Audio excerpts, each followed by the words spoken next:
So you want to be a Navy SEAL, but you don't know where to start. Or you've already decided to be a Navy SEAL and you're on your way and you're just looking for some validation that you're on the right path. This video is going to be about how to actually become a SEAL. Here are the steps you gotta follow. And then for the people that are already on this journey, it'll probably be a nice refresher for you. But I'll also talk to some of the types of people that are successful at completing this course. My name's John Allen. I'm a former Navy SEAL. I co-founded the Operators Association platform, which is a mentorship group designed specifically for aspiring special operators. We have a huge community of people from all over the world that are trying to be Navy SEALs, Green Berets, MARSOC Raiders, Air Force CCTs that come together on our platform and train together, learn from myself and Zach and Josh, who are all moderators on the platform, live streams, podcasts, you name it. It's a great community of people trying to become operators. In order to become a Navy SEAL, the biggest hurdle you're gonna have to face is graduating from Basic Underwater Demolition SEAL School, which is a 6-month-long selection course, more commonly known as BUDS, that's out in Coronado, California. It's right near San Diego. That is really the proving ground for people to become Navy SEALs. Even though once you graduate that course, you actually have another 6 months of training before you actually are given your Trident and become a Navy SEAL. So how do you get to BUDS? Because that's really the first challenge you're gonna need to take on.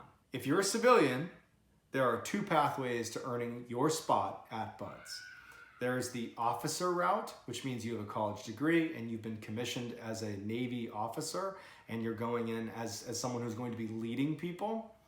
Or you can go in enlisted, whether you have a college degree or not. You enlist, you're in like the general population of the military, and you go in enlisted. It is so competitive to get slots as an officer at BUDS that many people who have degrees, college degrees, that just don't feel like waiting around only to find out that they didn't get a spot at BUDS as an officer will elect to go enlisted because it's a faster pathway into the program and there's more slots available. And they figured that down the line, if I become a SEAL, once I get to a team, if I want to, I can certainly go to officer candidate school, put my degree to use, and become an officer then, which is also known as being a Mustang when you go from enlisted to officer. So just understand it's not a make or break of do I go officer, do I go enlisted, but there is a time component and a likelihood component. If you go officer, it's gonna take a lot of time and you have a very low percentage chance of getting in as an officer. If you go enlisted, it's a lot faster to get your slot secured and frankly, it's easier to get your slot. There's more spots available. If you want to be an officer and go to BUDS as an officer, feel free to send me a message. I do understand the pipeline. Hit me up and I'll let you know. But for the vast majority of people, including myself, that will go to BUDS as an enlisted person, I went enlisted, I'm gonna talk to that pipeline. So what you need to do is you need to pass what's called a PST, or physical screening test, a 500-meter swim followed immediately by max push-ups in 2 minutes without breaking, meaning laying on the ground, then max sit-ups in 2 minutes without totally resting, and then max pull-ups, no time limit, but without coming off the bar, followed by a 1.5 mile run. All of those things have distinct time limits that you need to hit. There are 2 sets of standards they give you. There is the minimum standards and then there is the competitive standards. So for the 500-yard swim, it is 12 minutes and 30 seconds. That's minimum, where competitive is 8 minutes. The push-ups minimum is 50, but competitive is 80 to 100. Sit-ups, same thing. The minimum is 50. The competitive is 80 to 100. Pull-ups, minimum is 10 and competitive is 15 to 20. And then the 1.5 mile run, the minimum is 10 minutes and 30 seconds and the competitive is between 9 and 10 minutes. You definitely want to be hitting the competitive scores if you want to earn what's called your SEAL Challenge contract, which is the contract you sign that will get you to go to BUDS. And so what I would advise, if you want that SEAL Challenge contract, you need to show up to your recruiter when you're already in good physical shape, because there's a slight goofiness to how you go about getting your SEAL Challenge contract. When you go to a Navy recruiter, in order for them to have you take PSTs and have the opportunity to score really high, and get a SEAL Challenge contract potentially, you need to be in the Navy. And so they enter you into what's called the delayed entry program, where you sign a Navy contract so that you technically are in the Navy, but you have all this time until you're scheduled to go to boot camp. So they give you a placeholder job that you really sign a contract for. I forget what my job was, but you're given like a ship out date to boot camp that's like a year and a half away. And they say, look, all you got to do in the next year and a half, you're not going to leave for boot camp until then. You have to score well enough on a PST, a Navy-sponsored PST that they'll do for you. They'll do it with your recruiter or whatever, that you earn your contract. And that new contract, the SEAL Challenge contract, will effectively replace the placeholder job that you have. It'll toss the date out that was set for your placeholder job, and they'll give you a brand new ship date. They'll do all the paperwork, flip it around, and now you'll have yourself a contract for buds. It feels like you're being taken advantage of. It feels like they're trying to pull a fast one on you, like sign up for this job you don't want, but it is part of the process. So what you can do to combat that is when you go to the recruiter, you should already be in great shape. You should already know that you can easily pass a PST. You should do it on your own, get a sense of what your scores are. That way when you show up and they're like, okay, you have a year and a half to earn your contract, you're like, let me take a PST today. I can pass it right now. I can earn a contract right now. So that is really important. You don't want to look at the time you spend in delayed entry, which is that time after you've signed that placeholder job, as an opportunity to get better. You should already be pretty much good to go. And in terms of training for buds, there are loads of guides out there. There's loads of information out there. My first resource I would direct you to is the Navy PT guide. I think it's a 12-page PDF that if you just Google like Navy PST or Navy PT guide, it's like a blue and yellow PDF that pops up that basically breaks down how to train for the PST. The PST I was just telling you about, the swim, push, sit, pull, run. So that's a free resource. You can just Google that right now. And I did use that before I went in. The other would be Stu Smith, he has a series of books out that he does that are basically prepping for buds. You can just Google Stu Smith. It's all the right progressions getting you up to where you need to be right before you ship out. The other one that I haven't looked in closely, but I hear rave reviews about, is Jeff Nichols, who's another SEAL who's got a program not just for buds, but for a vast number of special operations programs. Jeff Nichols is his name. But by and large, at the end of the day, you just need to have great calisthenics, focus more on cardio than anything else, eat clean, and get in really good shape, and you'll be good to go. You go on the recruiter and you say, I want to be a Navy SEAL. I'd like to take a PST to try to earn my SEAL Challenge contract. And they're probably going to give you like the, oh, really? Because they don't see all that many people come through that are successful. That's fine. They're probably not SEALs, and they probably have their own reasons for reacting that way. Remember, you need them to give you that PST. So let's say they give you the PST and you crush it and they're like, dang, this guy's great. By the way, you'll probably take, what I'm referencing here is a dry PST, meaning not Navy sanctioned. They're gonna be like, hey, if you're in our office right now and you wanna be a SEAL, before we put you into this placeholder job and just take you at your word that you're ready, do a PST right now. We just won't swim because there's no pool. You're gonna just do it in the office. That happened to me. I walked in, I said, I'd like to be a SEAL. They're like, all right, we're gonna put you through a dry PST right now. And so it's kind of a litmus test for them. The scores don't count. It's just to show that you're serious. You should blow that out of the water.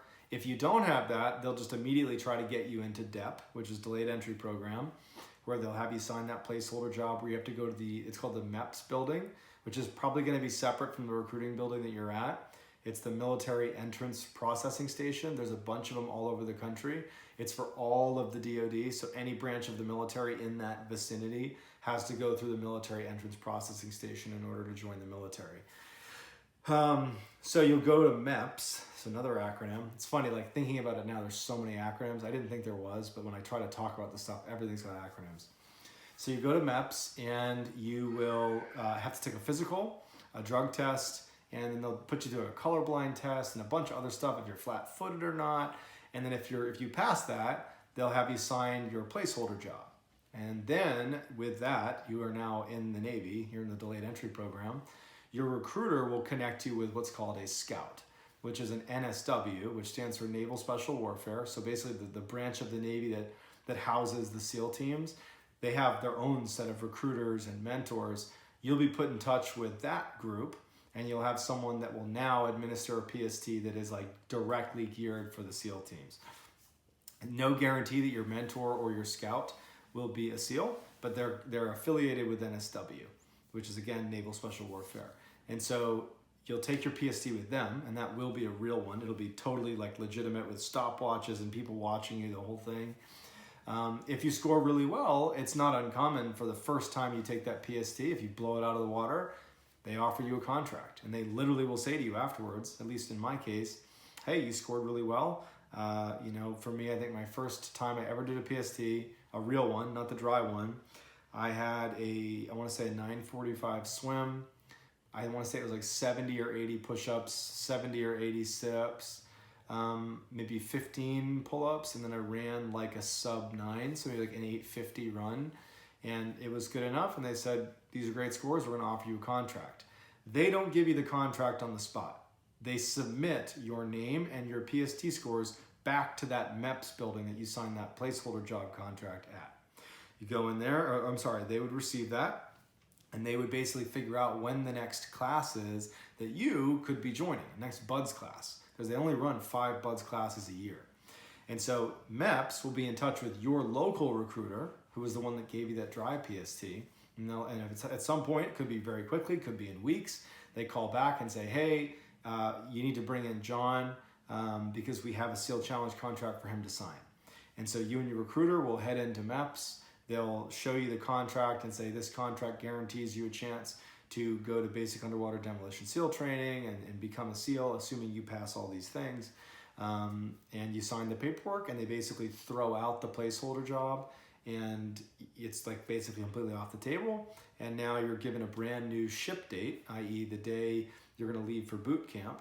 I actually didn't get mine the day of. They said they'd be in touch with me, so I signed it, and I was, in theory, ready to be shipping out any day. And they were like, all right, this is in July of 2009. They were like, all right, you're gonna be shipping out December of 2009. So that's a pretty common wait period from the time you sign that contract, like a 4 or 5 month period, maybe longer. You're on the hook to pass a PST every single month until you ship out once you've signed an SO contract. SO stands for Special Operator. That's the SEAL. That actually means Navy SEAL, at least in the Navy it does. And so you're going to be on the hook to, with your mentors and scouts, once a month take a sanctioned PST and pass it. If you don't pass it, they can remove your contract, and then it's very hard to get it back. So you need to stay in really good shape. Not that that should be a crazy thing, but then you get to your ship date, and the night before you ship out, your local recruiter will come get you. They'll put you in a hotel near the airport, and then the next day when you get up, all the other dudes that are in gals that are shipping out, not just to try to go to BUDS, but to all branches of the military, might just be Navy now that I think about it. You all hop on a bus, you go to the airport, and you leave. And you fly off to boot camp. And so boot camp, if you're going in as a SEAL or as a SEAL candidate, you don't do regular boot camp. You go to where regular boot camp happens, but you join what's called an 800 division, or I should say you form an 800 division. All the different divisions are numbered, and they cycle through from 100, 200s, all the way up to 700. But there's this special kind of range of divisions. There's a bunch of 800 divisions that are just kind of concurrently going through boot camp. And there are people that are going to SEAL training, SWIC training, Air Rescue, Navy EOD, and Diver. So the special programs inside of the Navy, they all get put together in one boot camp. And really what happens is you get treated more like shit, just generally, and you do 2 additional PT days during the week with actual SEALs over at the pool or over at the track. Boot camp is not very hard, especially if you're in good shape. It is mentally and emotionally difficult. That's the hurdle. You realistically, the test gates and that kind of thing, I mean, boot camp, you just kind of check boxes, but it just sucks being there. So that's 2 months long, and you're just cut off from the world. It's pretty brutal. But you graduate, and let's say you graduate on a Friday. That Monday, you are across the street. This is all in Chicago. You're across the street at BUDS Prep, which is a separate command. And it's literally like world-class training with professional coaches and Olympians and all these amazing people. The Navy has poured all this money into this program to try to get you into even better shape. So you'll be training 3 times a day, 5 days a week. You'll be swimming every single day. And then the other 2 activities are going to be weightlifting, running, or something else. I forget, they kind of rotate through. But you get in incredible shape. And it's honestly a really awesome experience in Buds Prep. It's the first time you feel like you're really with the people that are going to Buds with you.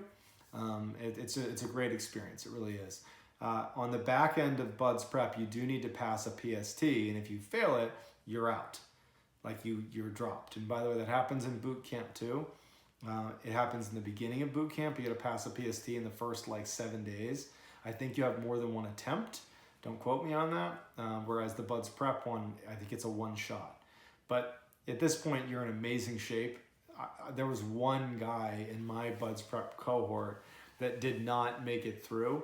And I think he just kind of let it get to his head. He failed sit-ups, which just seemed odd because he was in great shape. So, it is what it is. After Buds Prep, which is again 2 months long, you'll fly to Coronado, which is where Buds happens. This is the big time, right? But when you arrive, you don't just get immediately thrown into Buds. You do about a couple days of just administrative stuff, like checking into the barracks, getting assigned some gear. Your whole class does. You're all kind of doing this together. And you're not really getting screwed with yet.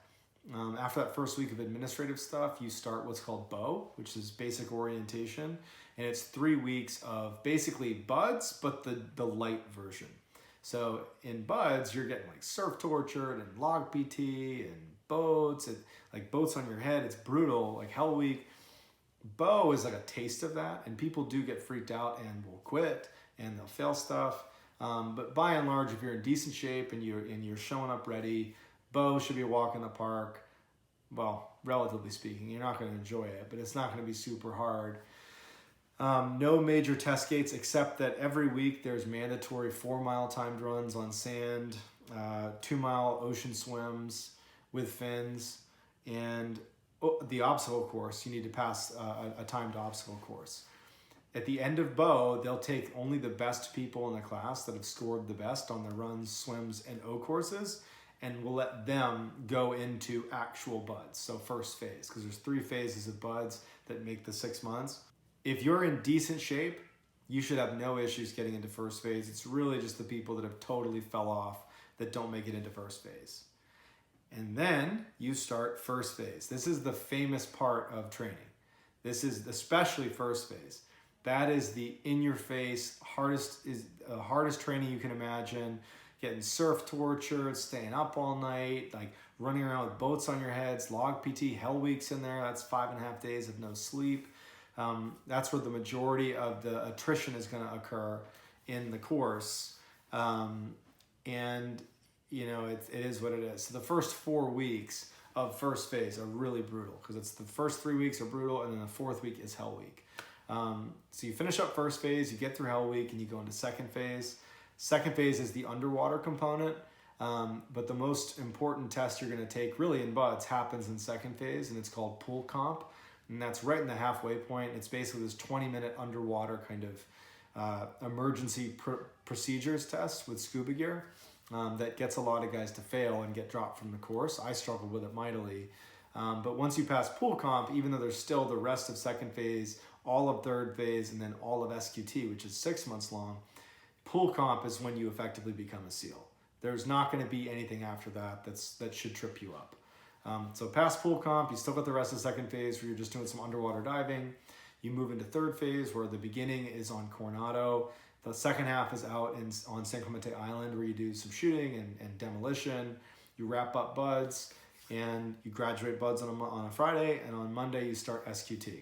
So SQT stands for SEAL Qualification Training. It's basically taking all the guys that have passed Buds, so they've been selected. Okay, these guys are worthy of becoming SEALs. And SQT is an exercise in teaching them how to be SEALs. So if you think about the acronym SEAL, Sea, Air, Land, SEALs are known for being able to operate in any environment, sea, air, land.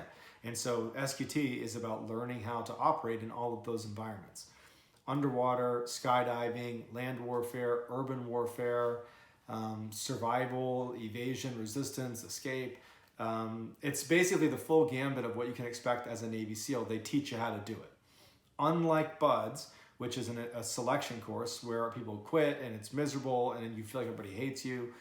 SQT is referenced as a gentleman's course because at this point, the Navy has invested a lot of money in you and they want you to succeed. And so you're treated with an enormous amount of respect and decency, assuming you're not a jerk about it.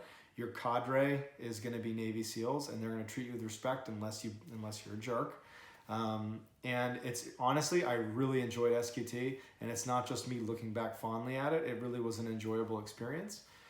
You finish SQT, and when you graduate SQT, that's when you actually get your gold Trident pinned to your chest, and you officially become a Navy SEAL.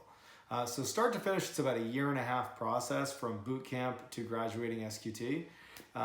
Realistically, it's very common to get rolled during training, which means, let's say you break your leg in bow. They're like, all right, well, since you broke your leg, you can't continue training. So you're gonna need to leave the class you're in, heal, and then once you're healed, you can rejoin. So you're rolled, you're medically rolled. The catch is though with buds, because there's so many people that get hurt, that fail evolutions too many times, that they have a rule of how many times you're allowed to be rolled. You are allowed to be rolled 1 time medically. If you break your leg in bow, you get rolled medically. If you come back 6 months later totally healed and unfortunately like a car runs over your foot and blows out your foot, breaks your foot, even if it wasn't your fault, it's your second medical roll, so you're disqualified. You shouldn't worry about that stuff though, because the injury stuff, a lot of it's preventable injury. There isn't catastrophic injury as much as I just made it seem like there was. Usually it's like shin splints and that kind of thing that just gets, or like stress fractures will get guys booted out. And then performance rolls is, you also are allowed 1 performance roll, which is if you fail any test at any point in the pipeline, starting in buds prep, so that PST being kind of one of them, or yeah, being one of them. Then in bow and in buds, if you fail like underwater knot tying or the 50-meter underwater swim or pool comp, like they give you certain numbers of tries that your class is allotted. Like, okay, you're gonna get 3 tries to pass this test. If you fail all 3, you go before a board of instructors and they decide your fate. If you're a good guy and you're doing a good job, you just failed the test, they'll opt to performance roll you if you have not been performance rolled before. If you've been medical rolled before, that's fine. You can have a performance and a medical, or that doesn't matter. But if you have been performance rolled before and if you fail something later on, even if your performance roll was day 1 of buds and then you had a performance roll on the last day of buds, that's 2 performance rolls in buds, you're cut out. So 1 medical, 1 performance, that's it. There are special circumstances where that changes, but they're so rare. In terms of the people that are successful at getting through buds and becoming Navy SEALs, it's not about your PST scores, okay? Yes, you need to be in great shape, but everybody's in great shape when you get to buds. It's about your heart, and more specifically, it's about like, why are you here? You ever do something that you don't want to do and it's like a total uphill battle the whole time? Like if you got homework and you don't want to do the homework, not that people usually like doing homework, but you know, like it's hard to do it the whole time, but you force yourself to do it. Whereas if it was like a new video game, it'd be really easy to play that video game and you'd lose track of time, right? When you're looking at going to buds, you should be obsessed with being a Navy SEAL. You should lose track of time when you're looking into the PST scores and you're looking into buds and all this different stuff. It should completely take over your life.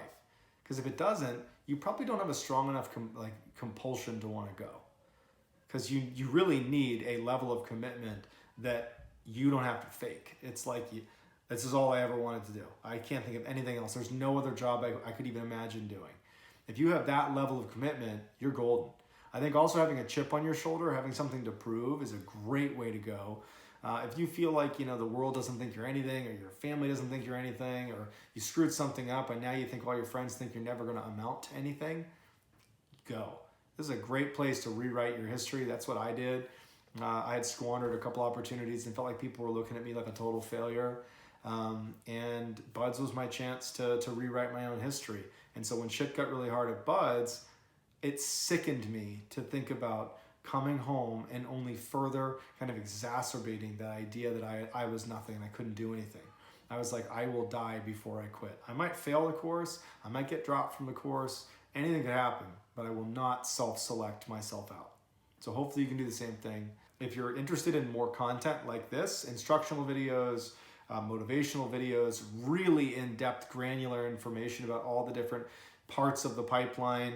If you're interested in other special operations groups, if you're interested in being a Green Beret, an Army Ranger, a MARSOC Raider, we built a mentorship platform for aspiring operators called Operators Association.